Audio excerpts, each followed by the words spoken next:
Ever since I was a little kid, I had a thing for magnets. Ooh, ooh, ooh, ooh, or anything associated with magnets. Anytime I had a chance to learn something about magnets, I would. And one of the funny things happened was I worked in this one company, and next door they bought out a building, and it was the American Magnet Company or something like that.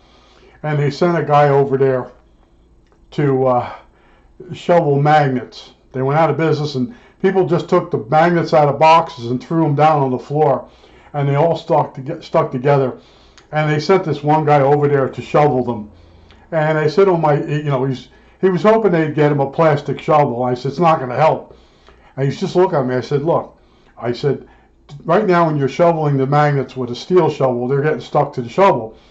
I said, "But even with a plastic snow shovel, it's going to be very heavy to lift, and the magnets themselves are going to stick to each other. You're still going to have the same problem." And then they gave him the plastic shovel, and sure enough, and I said, "Just pick them up by hand." And then that's what he eventually had to do. They had a whole floor about 5 foot deep in just magnets, rejects and stuff. But anyway, so I have this thing. Anytime, any kind of magnetics of this or magnetics of that, I have a chance to get involved. I did. So I got this job at McGraw-Edison down in Florida, in Fort Lauderdale, and I worked on this little tiny 1 inch square motor, and it had a lot of torque. It worked on up to 24 volts, and it was used to run tape units. Let me explain the tape. In other words, you had a motor on one end of the tape, and then the other end of the tape, and one motor would go forward and the other would go backwards, and this tape would go along, and the tape was colored, and there was a servo system, and on the instrument on the aircraft, what would happen was the tape would come up and it was like black on a white background, and it would tell you how much fuel was in each tank on the aircraft, and the readout was it was a cloth tape, and it was treated with something, so it felt like it was plastic, but it was really cloth. And these little 1 inch square motors would drive that. Now, you had to take these motors apart, and they come in different variations. One had a front set of brushes and a back set of brushes. The front set of brushes went to a tachometer and would help regulate the speed of the motor. Well, anyway, so you had to take these motors apart, check the bearings, re-oil them. We used to do refurbish. And to refurbish any aircraft instrument was to make it like new. Everything had to come apart. Everything had to be remiked, re-inspected, put back together. So whenever you took the motors apart, if you took the armature out of the magnetic field, it was like a chunk of steel. And it would lose half the amount of torque. Immediately, gone. Like pure fucking magic. Okay? So the guy in Florida was teaching me. He says, "Look," he says, "you set this thing down in the fixture, and the fixture had these giant, like, oh God, they had these giant plugs, and you plug it into this like giant power supply, and it was like a cake pan, and this armature fixture that was set in there. You'd put the field coil." It's not a field coil. It was a field. What was it called? A stator. It was a hunk of metal, and the first thing you did was demagnetize it, okay? Because it could still be magnetized in a different direction. You'd set it down to this unit, and you press the button, and like 50 amps of current would go through this fixture. The cake pan would jump a little bit, and that piece of metal, that hunk of metal, which was like the stator, I think it was, the armature and the stator. Well, anyway, the field magnet. And it would be magnetized. And the guy says, "Look, as soon as you do that, you have to take a rotor or an armature and put it right down in the thing immediately." And I'm curious. I said, "Why?" He says, "Okay." He says, "Let me show you." So we magnetize one. We put the rotor down in there. All right. Now we build the motor up, and you run it with so many volts. And you have a pulley you put on it, and it has to lift a piece of string with a weight on the end, and you so many ounces of lift, or thrust, or torque. So anyway, you do that. Now he says, "Now take the motor apart real quick, pull the rotor out of the magnet, and wait like 10 seconds."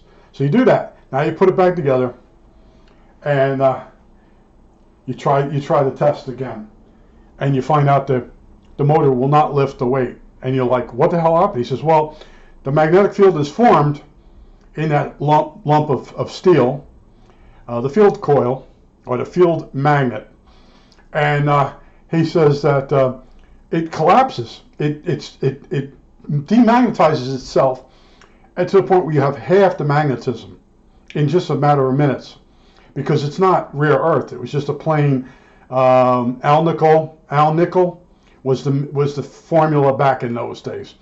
So I did this, and then I get this motor fixed. I'm the motor repair guy on this, right?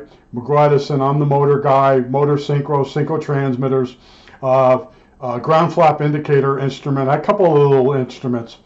So anyway, I get laid off there. Old Gold Brick threw me under the bus, laid me off instead of one of his buddies from Bendix. So I'm at a new company, and I'm doing okay. And I'm sitting at the cafeteria table. And there's these two guys, they're talking back and forth. And it's almost like voodoo. They said, basically, we got 10 of these motors in, and the boss told them to take them apart and to mark all the parts as they're taking them apart. And then put them back together, and then they ran them through the torque test, and they failed, all 10 motors. And I'm sitting there listening to this conversation, and I just turned to them. I said, you know what happened, right? They said, no. I said, when you took the armature of the motor out of the field magnet, or it had two separate magnets in this unit. It wasn't like the ones I worked on. I said, what did you put in right behind the armature? Did you put another armature in right behind it? And they're staring at me like I'm freaking crazy. I've gotten that look so many times in my life. If I had, I would have $1 million if it was $100 at a time. But anyway, so they're looking at me like I'm crazy. And I said, no. I said, if you don't keep an armature in there, the field collapses and you lose half the magnetism. Thus, you lose torque. On the motor's not any good. They're still staring at me. I said, no, seriously. I said, call the manufacturer up and they'll send you a keeper. And a keeper will be basically an armature with the shaft cut off. It's just something, after you take the motor apart for service, as soon as you pull the armature out of the magnet unit, you put this keeper in behind it. All right? And you can also use the armature. If you're very careful, you can leave the armature in the magnetic field and clean it up and change your bearings and all that. And these guys are just looking at me. I said, well, so they go back and they talk to their manager of that section. And then one of them says, John said, we'll do it. So they took 5 motors apart and they put they left the armature in the magnetic field and put them back together. They passed. And then they tried taking the armature out and coming behind it with another armature, and it passed. And that was the problem. But it's like pure freaking magic when you take something with a motor apart and you think you're making it better, and it ends up being the motor's weaker, and you're like, I just changed the bearings. How could you kill that motor? Unless you have a way of remagnetizing that motor, it's junk, it's garbage, it's trash. Put it in a landfill, okay? And there's a lot of things that happen. You saw me do the Brandy's headphones, the magnets in there, rejuvenating the magnets, okay? Magnets over a period of time, the old formulas, al nickel, regular steel, over a period of time, it degrades like radioactivity. The regions of the magnet shift. And when one shifts, it takes another one out, another one. And it might take 15 years before you have half the amount of magnetism. But newer magnets like the rare earth, the regions really stay locked pretty good. So you can get away with a lot with the newer magnets. But the old magnets, you could totally destroy something. And it's funny when you start explaining to someone that the magnets can go bad. Now, this one guy, let me make sure this is still recording. The one guy had a Dynaflow filter for his fish tank. And it had a magnetic coupling in it, the motor. And he was telling me it like shifts. And I said, well, what happens is the filter gets clogged and that impeller can't spin. But the second half that spins, that magnetically couples, it's like a clutch mechanism. It's magnetically clutch. Well, when one's spinning like real fast on an AC motor and the second side can't move, it demagnetizes that other magnet, or it shifts the regions. So the magnet almost, the center of the north and south shifts over. And there's nothing to do to fix that, but you go buy another impeller, which they sell in a plastic bag at the pet store. Years ago this was. But once I caught on to the fact that this guy says to me, well, we'll take one apart, I'll show you. And he opened my eyes to the fact that you can magnetize something and put a keeper there or an armature in there, and it never goes bad, for, you know, in your lifetime. But you take that armature out of that motor and you mark all the parts and you put it back exactly the way you took it apart. And the motor's got like no torque. And you can't fix it. You don't know what's wrong. It's like pure fucking magic, man. But once somebody opens your eyes to the fact that certain kinds of magnets, under certain scenarios, they'll lose the half amount of torque in just minutes. And but we had these fixtures that we could magnetize something. And that guy Goldbrick, I told you that one boss, Goldbrick, he picked up one of the motors one day. He comes over to see me, and he's talking to me, smoking a cigarette. He's not supposed to be smoking there. It's a clean area. It's a non-smoking area. And he picks up one of the motors, and he starts turning the shaft back and forth. And he says to me, this motor's no good. I said, excuse me? He says, you rebuilt this motor? I said, yeah. He says, there's something in there. There's grit in there. I said, no, that's not grit. That's the magnetic fields on the armature, the armature rotor to the field magnet. I said, it's a 16 pole. If you actually turn it and count them, and he's shaking his head. He's now going to double down, and he goes over to his bench, and he takes the motor apart, and he can't find anything in it. And then he puts the motor back together. I said, that motor's no good.